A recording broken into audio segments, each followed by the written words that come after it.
It was an ordinary evening at the karate dojo. The students were already busy tying their belts, stretching, and preparing for practice. Most of them were young, some were children, others were teenagers, and a few were in their 20s. The atmosphere was full of energy and excitement. People talked, laughed, and compared their skills as they waited for the instructor to begin. Suddenly, the door opened slowly, and an elderly black woman stepped inside. She looked calm and quiet, but her entrance immediately caught everyone's attention. She wasn't dressed in a fancy uniform. Instead, she wore a simple outfit, something more like casual clothes than the neat karate gi the others had on. Her hair showed strands of gray, and her face carried the gentle lines of age. To many of the students, she looked like someone's grandmother, not someone who belonged in a martial arts class. The room grew a little silent at first, but then small whispers began to spread. A few students glanced at each other with raised eyebrows. Some tilted their heads, confused about why she was there. Was she lost? Did she walk into the wrong place? The woman, however, didn't seem to notice, or maybe she just didn't care. She walked in with slow but steady steps, her eyes observing the room with quiet confidence. She carried herself with dignity, though to the younger students she simply looked out of place. She moved toward the instructor, who welcomed her with a warm smile. "Hello, ma'am," he said politely. "Are you here for the class?" "Yes," she replied softly, her voice calm but firm. "I would like to join today." Some students at the back chuckled quietly. The idea of an elderly woman joining. Their intense karate training seemed funny to them. A boy whispered to his friend, "She can't even stretch. What is she doing here?" Another girl giggled and added, "Maybe she thought this was yoga." Their laughter was low, but not low enough to escape notice. The instructor, however, did not laugh. He nodded respectfully and said, "You are most welcome. Please, make yourself comfortable." He guided her to the side where beginners usually started. The elderly woman gave a small smile and bowed politely, showing respect to the dojo tradition. Then she stood quietly, waiting for the class to begin. She didn't fidget, didn't look nervous, and didn't seem bothered by the laughter around her. Instead, her calm presence almost made it seem like she had been there many times before, but the young students didn't think that way. They continued whispering among themselves, wondering how long she would last. To them, karate was tough. The training involved sharp kicks, strong punches, fast reflexes, and lots of energy. They could barely keep up sometimes, even though they were young and full of strength. How could an elderly woman possibly handle it? As the class started, everyone lined up. The elderly woman quietly joined them. The instructor began with basic stretches. She followed along without hesitation, moving slowly but with surprising flexibility. Her back stayed straight, her breathing steady. Some of the younger students tried not to laugh as they bent their legs and arms, expecting her to struggle. But she didn't. Instead, she flowed smoothly through the warm-up exercises. This puzzled a few students, but most brushed it off. "She's just lucky," one boy muttered. "Wait until the real training starts, then she'll give up." Others nodded in agreement, confident that she would soon be sitting on the bench, too tired to continue. Still, the woman remained calm. She didn't show off, she didn't complain, and she didn't try to prove anything. Her eyes stayed focused on the instructor, and her movements were precise. There was no fear in her posture, no doubt in her expression. If anything, there was a quiet confidence about her that some students didn't notice at first. The atmosphere in the dojo was a mix of energy and curiosity. While the younger ones were busy judging her, the instructor seemed completely at ease. He treated her just like any other student. This made a few people wonder if the instructor knew something they didn't. The elderly woman stood patiently, her hands by her side, waiting for the next instruction. She didn't seem in a hurry. She didn't seem out of place, at least not to herself. To her, this was not strange. It was natural. She was exactly where she was supposed to be. But to the others, she was a mystery. Why would someone her age come here? Why would she choose karate of all things? The questions hung in the air, unanswered, as the class continued. Some students kept watching her secretly, waiting for the moment she would stumble, fall, or simply, give up. They thought it was only a matter of time, yet she stood strong. Every move she made carried a quiet discipline, though no one realized it yet. Her calm presence was more powerful than anyone imagined. She was not there to prove anything to them. She was there for a reason, one that would soon shock everyone in the dojo. At that moment, she was just the newcomer. To the students, she was an old lady out of her depth. To herself, she was something very different. A black belt, a fighter, and a woman who had spent years mastering the art of karate. But that truth remained hidden, waiting for the right moment to be revealed. And so, the whispers and chuckles continued, as the elderly woman silently prepared to change their view forever. The dojo was alive with movement, but the atmosphere had changed since the elderly black woman had entered. While the instructor kept his professional smile and carried on with the routine, the students were far less disciplined. Their eyes often flicked toward the newcomer and their mouths twitched with hidden laughter. Some tried to be discreet while others didn't bother hiding their amusement. The first whispers started like tiny ripples on a quiet pond. A young boy, barely in his teens, leaned toward his friend and muttered, "She's going to break a bone just by stretching." His friend stifled a laugh, but it slipped out anyway, sharp enough for those around them to hear. A few other students caught on and exchanged smirks. The ripple was spreading. On the other side of the room, two teenage girls stood next to each other, fixing their belts. One whispered, "Maybe she's someone's grandma who got lost on her way to bingo night." The other girl giggled loudly, enough that the woman could have heard if she was paying attention, but she didn't look their way. She was focused only on the instructor, waiting patiently for the next command. Still, the laughter grew bolder. Every small move she made, lifting her arm, bending her knee, adjusting her stance, was watched with judgmental eyes. To the young and energetic students, her presence was nothing short of absurd. She didn't fit their picture of a karate student. Karate in their minds was for the strong, the quick, and the young, and this woman was none of those things. At least that's what they thought. The whispers soon turned into little jokes tossed across the room. One boy muttered, "Hope she brought her cane. She'll need it after this." Another added, "Maybe the instructor will go easy on her. Give her some knitting lessons instead of karate." Small chuckles followed, growing louder each time, but the woman remained untouched by the noise around her. She stood tall, her face calm and unbothered, as though she had heard it all before. Perhaps she had. Life, after all, had probably taught her far tougher lessons than the silly jokes of a few teenagers. Her eyes stayed fixed on the instructor, her breathing slow and steady, her hands folded politely in front of her. The instructor, however, noticed. His sharp eyes scanned the room and caught the smirks, the whispering mouths, the giggling shoulders. His jaw tightened slightly, but he didn't interrupt.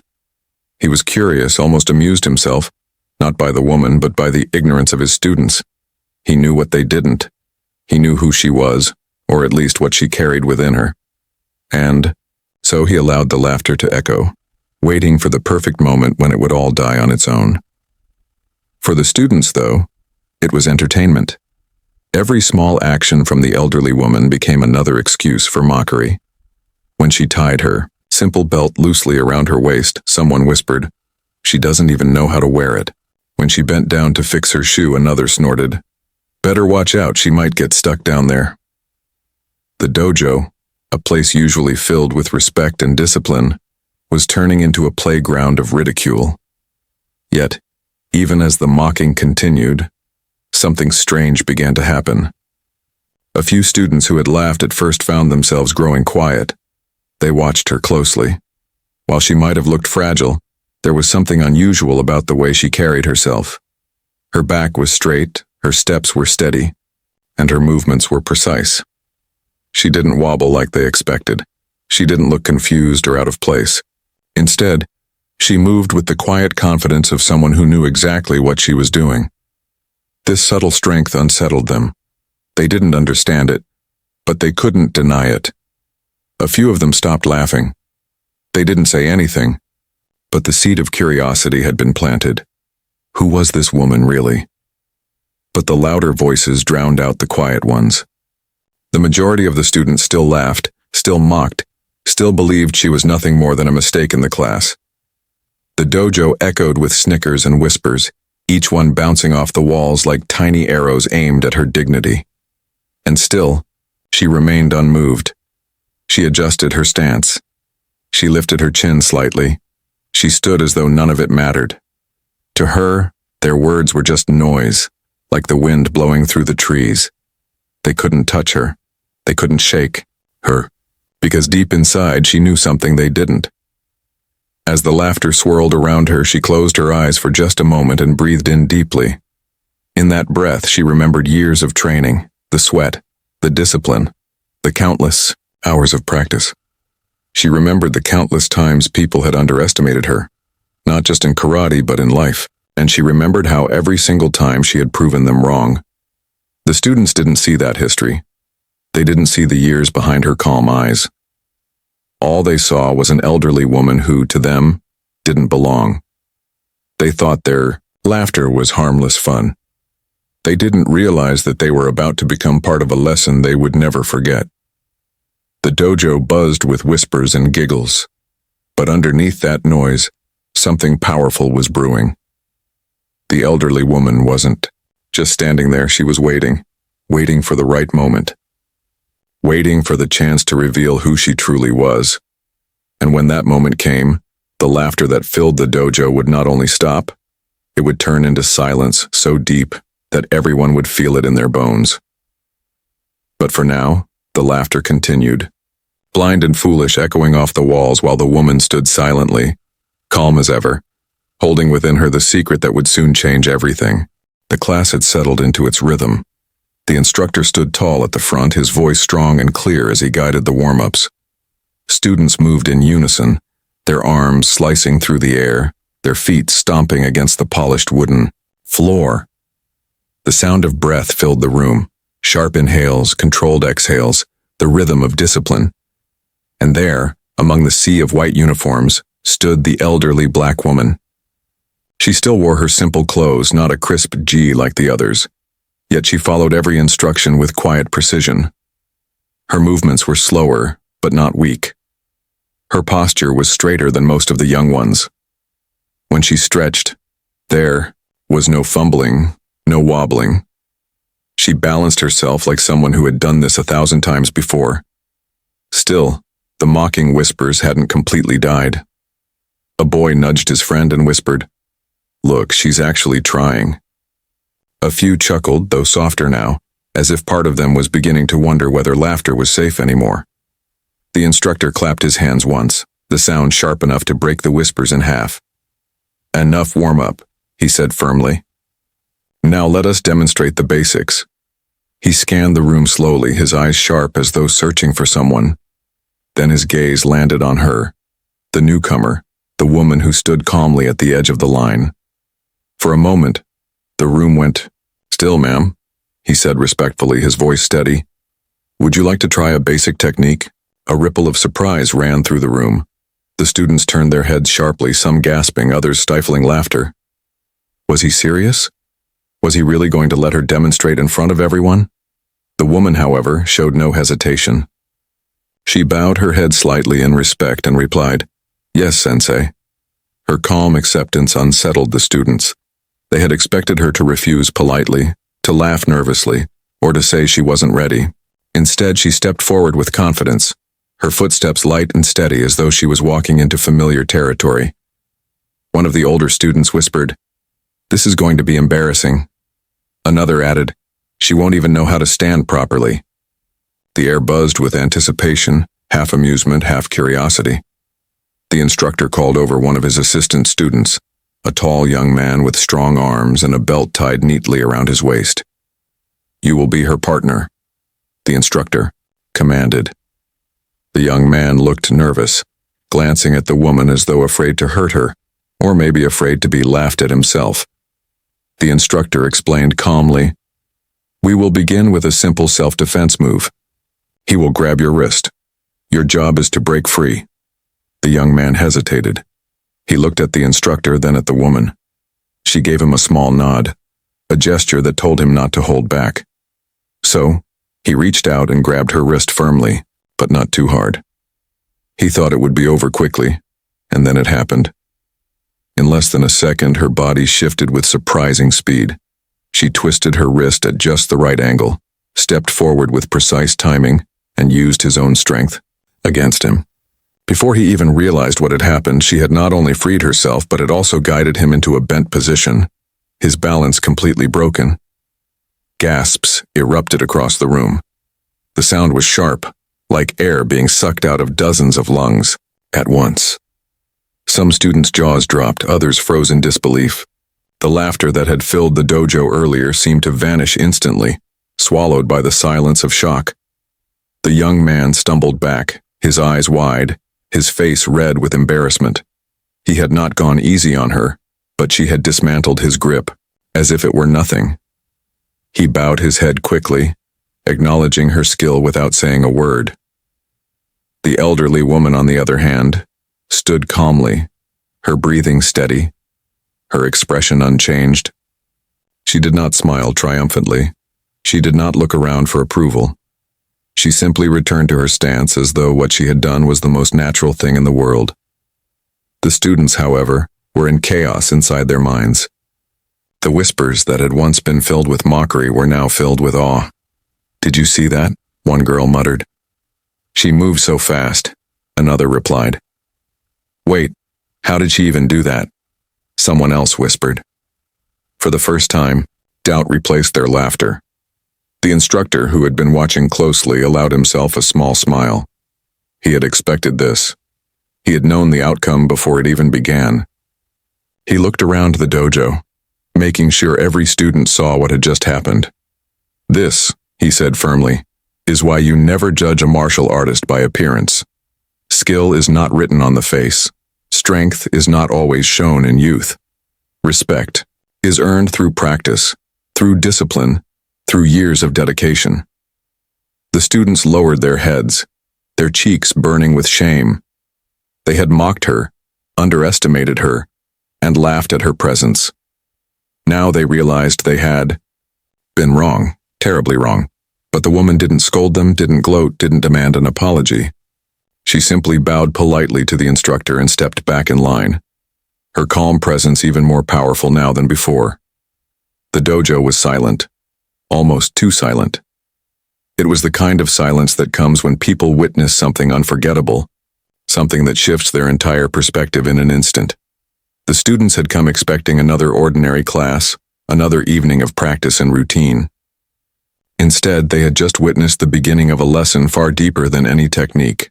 The elderly woman, once mocked as an outsider, had shown them a glimpse of her true self. And though they didn't yet know the full truth, that she was a black belt, a master of the art, they now understood one thing. This was no ordinary newcomer. She had just turned the dojo upside down, and she had done it with nothing more than a single move.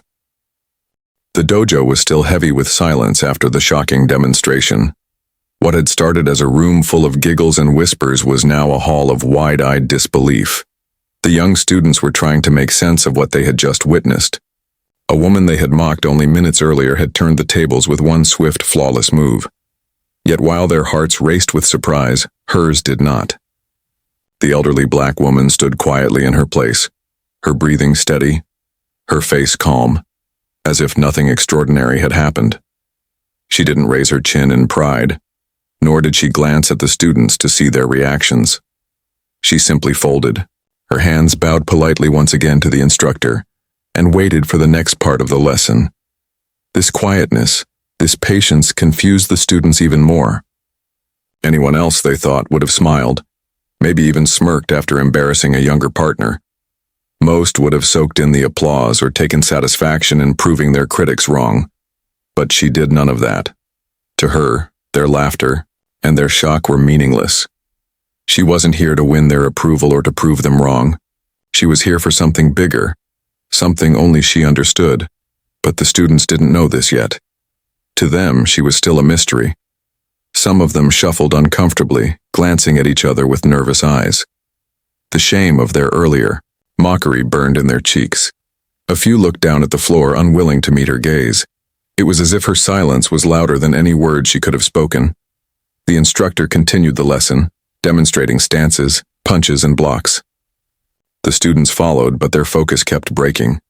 Their eyes drifted toward her again and again, waiting for her to slip up, waiting to catch a weakness. Yet every time she surprised them.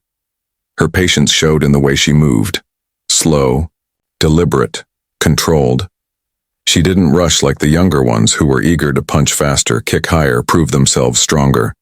Instead, she moved with the kind of discipline that comes only from years of practice. Every step was steady. Every block was precise. She did not waste energy. She did not force her body. She flowed like water. One boy whispered, "How is she so calm? Doesn't she get tired?" His friend replied, "It's weird.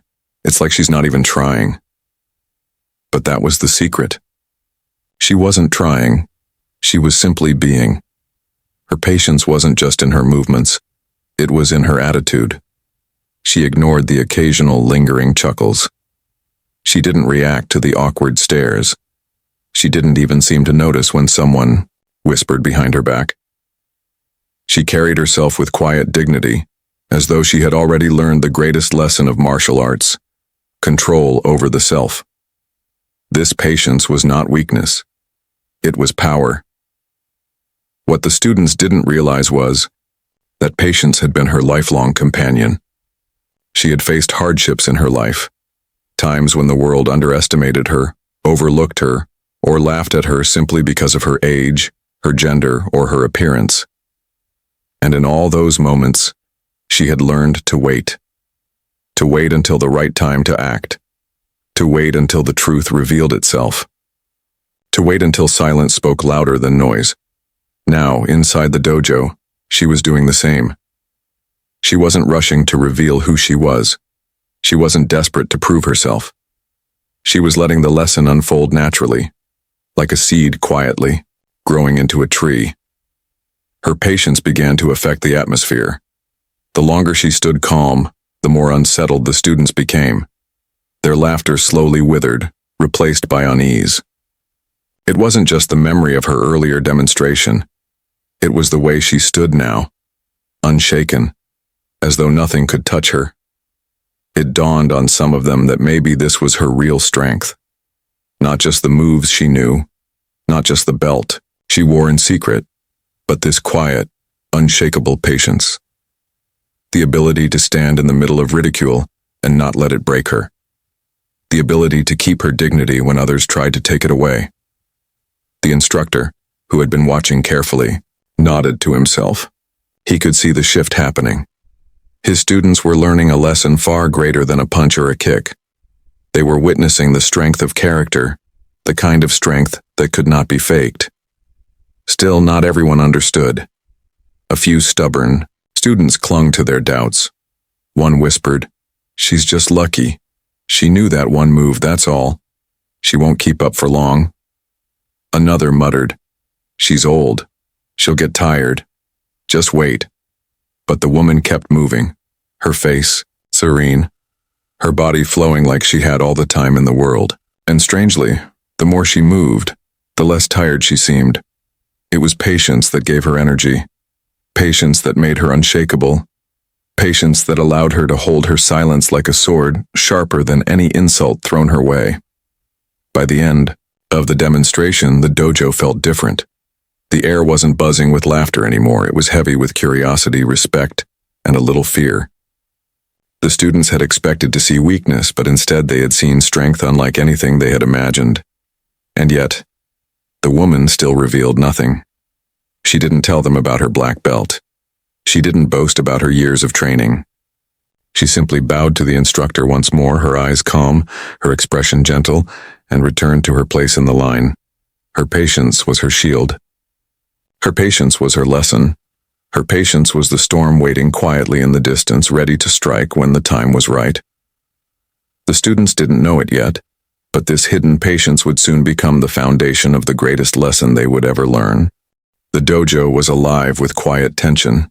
The students, who only a short while ago had been giggling and whispering, now moved with a strange unease. The elderly black woman, once the target of their jokes, had turned their laughter into silence with her calm presence and steady patience. Still, curiosity gnawed at them. Who was she really? Was her earlier demonstration just a lucky trick, or was there more to her than they could see? The instructor sensed this question burning inside his students.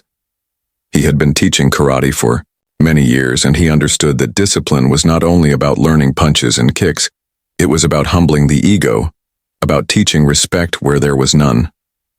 And tonight, he had been given the perfect chance to deliver that lesson. He looked around the dojo.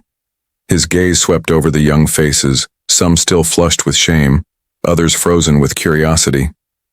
Then, his eyes rested on her. The woman stood, at the end of the line, her posture calm, her breathing slow, her eyes fixed on him. He smiled faintly, a knowing smile. It was time. "Students," he said, his voice steady, cutting through the quiet air. "Respect is the foundation of martial arts. Without it, your punches are empty, your kicks are meaningless. Tonight you will learn what respect truly means." The students exchanged nervous glances. His tone was serious, almost heavy, and they knew something important was about to happen. The instructor paused, then pointed toward the woman. "Ma'am," he said politely, "step forward once more. I would like you to accept a challenge." The dojo froze. A challenge? Against her? Some students widened their eyes in disbelief. Others leaned forward eagerly, hoping this would finally expose her limits. A few whispered under their breath, "This is it. She won't be able to handle it." But the woman showed no sign of hesitation. She bowed deeply to the instructor, her respect unwavering, and stepped forward with grace. Her movements were quiet, but they carried a weight that no one could ignore. The instructor turned to the class. "One of you will spar with her," he announced. "Not to hurt her, not to humiliate her, but to test her." A hush fell over the students. Their eyes darted back and forth, unsure of who would be chosen. Then the instructor's gaze fell on one of his stronger pupils, a tall, athletic young man with a green belt tied tightly around his waist. "Daniel," the instructor said firmly, "you will spar with her." Daniel's face flickered with surprise. He was known in the class for his strength and speed, a student with potential to advance quickly, but sparring with her, an elderly woman? He glanced at the instructor, then at her, unsure whether to feel proud or embarrassed. "Yes, Sensei," Daniel replied finally, bowing.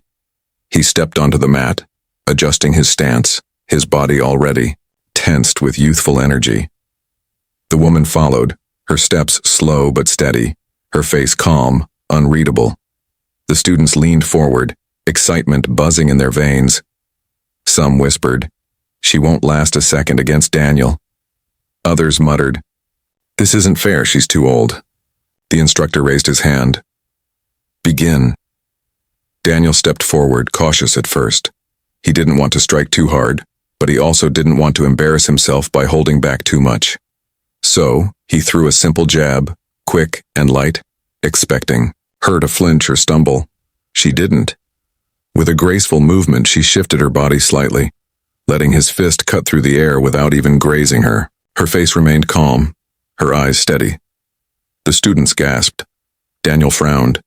He tried again, this time with a kick, sharper and faster. Again, she moved just enough, her timing perfect, her body flowing like water. The kick missed. Murmurs spread through the dojo. The students couldn't believe their eyes. Daniel grew frustrated. His pride pushed him harder. He launched a series of punches and kicks, faster and more aggressive this time. But each time, the woman countered with patience and precision. She didn't waste energy. She didn't strike recklessly. She simply blocked, sidestepped, or redirected, leaving Daniel chasing air. Her calmness contrasted sharply with his frustration. He was sweating now, his breathing growing heavy, while she remained as composed as when she first stepped onto the mat. The students watched in awe. They had expected her to crumble, but instead, it was Daniel who was losing control. His movements grew sloppy, his frustration clouding his focus. Meanwhile, she stood like a rock in a storm, unmoved, unshaken, waiting for the right moment. And then, that moment came. Daniel lunged forward with a wide punch, his form breaking. In one swift motion, she stepped to the side, seized his wrist, and with a perfectly timed pivot, guided his momentum downward. In an instant, Daniel was on his knees, his arm locked, his eyes wide with shock. The dojo erupted with gasps. Some students covered their mouths. Others simply stared, frozen. The woman released Daniel gently, bowing slightly as he stumbled back to his feet, his face red, his pride wounded. The instructor stepped forward, his voice calm but firm. "Do you all see now?" he asked, his eyes sweeping across the room. "Strength without discipline is weakness. Youth without patience is wasted. Power is not in the body alone. It is in the mind, in the spirit, and in the heart." The students lowered their heads, humbled. The laughter that once filled the dojo seemed like a shameful memory now. They realized they had misjudged her completely. The woman, still silent, bowed once more and stepped back. She didn't celebrate her victory. She didn't gloat. She didn't need to. Her actions had spoken louder than any words could. The students stared at her with new eyes, not with mockery, not with pity, but with awe. They had just witnessed something they would never forget, and yet they still didn't know the full truth. She wasn't just skilled. She wasn't just patient. She was a black belt, a master hiding in plain sight. That revelation was still to come, and when it did, it would shatter the last traces of doubt lingering in their hearts. But for now, the lesson of the challenge was clear. Never underestimate anyone. The dojo was still trembling with silence after the instructor's challenge. Daniel, the strong green belt student, stood at the edge of the mat, his pride bruised, his chest heaving with heavy breaths. He had tried his best against the elderly woman, yet her calmness, her precision, and her patience had dismantled him with almost no effort. The younger students sat frozen in disbelief. The whispers of mockery, once so loud, had vanished completely. What replaced them was a strange mix of awe and unease. They had laughed at her, doubted her, but she had shown them something none of them could have expected. Still, inside their minds, a battle raged. Some students clung stubbornly to the thought that it was luck. "Maybe Daniel slipped," one muttered under his breath. Another whispered, "She just got lucky with timing, that's all." Their voices, however, carried no confidence. They didn't believe their own excuses. The instructor, who had watched everything with sharp eyes, knew it was time. His students had seen glimpses of her skill, but they still didn't fully understand. They didn't know the depth of who she was, the years of discipline hidden behind her calm face. He straightened his stance, folded his arms behind his back, and spoke in a steady tone. "Students," he said, his voice echoing across the dojo, "I believe you owe this woman more than silence. You owe her your respect. Do you know who stands before you?" The students looked at one another, confusion written across their faces. She was a stranger to them, a newcomer who had walked in quietly just an hour ago. To them, she was still an old lady who had shocked them with a single move, but nothing more. The instructor turned toward her and bowed deeply. The students' eyes widened. Never had they seen him bow to a newcomer with such reverence. He raised his head and continued, "This woman is not here to learn from us. She is here as a reminder. She is a black belt, a master of karate, with decades of experience and dedication." The dojo erupted with gasps. It was as if the walls themselves echoed the sound of their shock. "What?" one student whispered, almost breathless. "A black belt?" another muttered, her hands covering her mouth. "That can't be true," a boy said, shaking his head in disbelief. But deep inside, they all knew it was true. Everything made sense now. Her calm posture, her steady breathing, the way she flowed through the movements without effort. The way she had dismantled Daniel without breaking a sweat. She hadn't just learned karate, she had lived it. The woman, still calm, bowed her head slightly in acknowledgement. She didn't smile, didn't boast, didn't even glance at those who had mocked her earlier. She remained as humble as when she first entered. Her silence spoke louder than their words ever could. The students felt a storm of emotions inside them. Shame burned the deepest. They remembered the giggles, the cruel whispers, the careless jokes. They had judged her without knowing anything about her. They had laughed at her because of her age, because of the way she looked. And now they realized they had been mocking a master, someone who had trained longer than many of them had been, alive. Some lowered their heads, unable to meet her eyes. Others clenched their fists, frustrated at themselves for being so blind. But among all those emotions, something else began to grow. Respect. The instructor stepped closer to her, speaking, to the class as much as to her. Karate is not about youth nor about appearance, it is about spirit, discipline, and mastery. This woman carries in her every movement the essence of martial arts. And yet, she stood silent when you mocked her. She did not scold you, did not punish you, did not demand respect. She simply waited. That patience, that control is the true mark of a black belt. The students listened in silence. His words pierced their pride, but they knew he was right. The lesson was clear. The elderly woman finally spoke, her voice soft yet steady, like a calm river that could not be shaken. Respect, she said, is the first lesson of karate. Without it, there is no honor in what we practice. You laughed at me because of my age, because of what you thought I could not do. But remember this, strength wears many faces. Never assume you know someone's power just by looking at them. Her words struck them harder than any punch. The students felt their hearts tighten with guilt, but also with admiration. Daniel, still standing near the edge of the mat, bowed deeply toward her. His voice trembled, but it carried sincerity. I am sorry, he said. I disrespected you with my doubt. Thank you for teaching me. The other students followed. One by one, they bowed, their faces solemn. The dojo, once filled with laughter and arrogance, now filled with humility and reverence. The woman bowed back gently, accepting their respect but asking for no more. She didn't need their apologies. She had already won, not by defeating Daniel, not by revealing her black belt, but by showing them the power of patience and humility. From that moment, the students no longer saw her as an outsider. She was no longer the old lady who didn't belong. She was their senior, their teacher, in spirit their example of what true karate meant. The shocking reveal had changed everything. The dojo would never be the same again. The dojo still echoed with the weight of the instructor's revelation. The students sat in silence, their faces pale, their hearts pounding. They had learned more in the last few minutes than in all their months of training.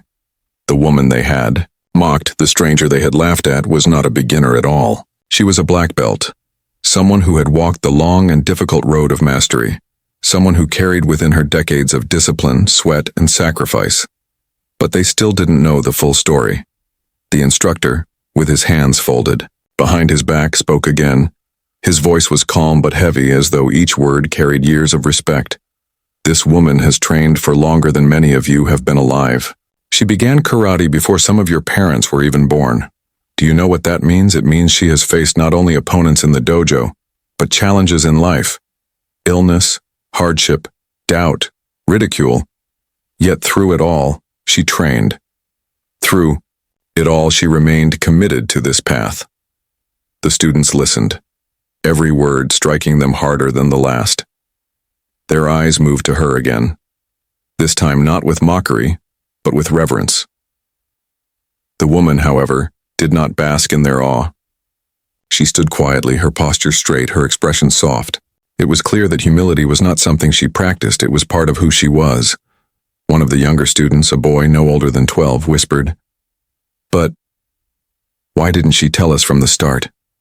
Why didn't she show her belt?" The instructor turned to him, his gaze sharp yet kind. "Because the belt is not for showing off. A true black belt does not need to prove themselves with words or with appearances. Their discipline speaks for them. Their patience speaks for them.